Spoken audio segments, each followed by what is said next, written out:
Alam niyo po mga kaibigan, mga kapatid, kung gusto po nating ma-restore at makarecover, it begins your relationship with God. Kahit magsimula pa ang bagong taon, babalik at babalik po tayo sa relasyon po natin sa Panginoon. 2024, I hope and I pray na patuloy po tayong i-restored ng Panginoon na nais niya na mangyari sa bawat isa sa atin. Hindi po ito patungkol sa mga bagay na meron po tayo. Hindi po ito patungkol sa kayamanan o sa posisyon. But if you fully want to restore and recover, go back with your relationship with God. Ano po sabi in Psalms 51 verse 12? Restore to me the joy of your salvation and grant me a willing spirit to sustain me.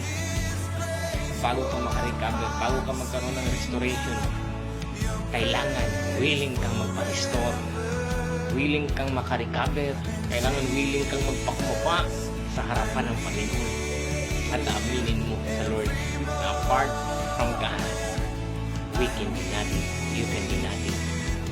We need Jesus in our lives. This 2024, sasabihin mo sa Panginoon na ayoko nang napipilitan na lang magsimba, ayokong napipilitan na lang manalangin at magbasa ng Bible. Tulungan niyo po ako, Panginoon. I need your help. We need your help. I need a willing spirit so that I am able to be restored. I am able to be recovered. I am able to do sa mga bagay na nais mong ipapagawa sa aking buhay. Amen. Gusto ng Panginoon na i-restore po tayo. Gusto ng Panginoon na makarecover tayo sa buhay. Kaya dapat gustuhin mo din. Gustuhin din natin. Ang tanong, gusto mo ba yun? Gusto ba natin yun? Siyempre gusto.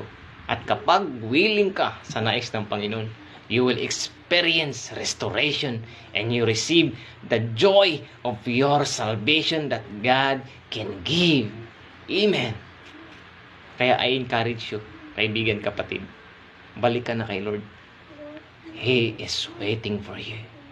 And He is willing to restore you. Amen. Thanks for your watching. Thanks for your support. God bless po sa bawat isa sa atin. And don't forget, like and share and follow na rin po sa mga hindi pa nakapollow. God bless po sa bawat isa. Ingat.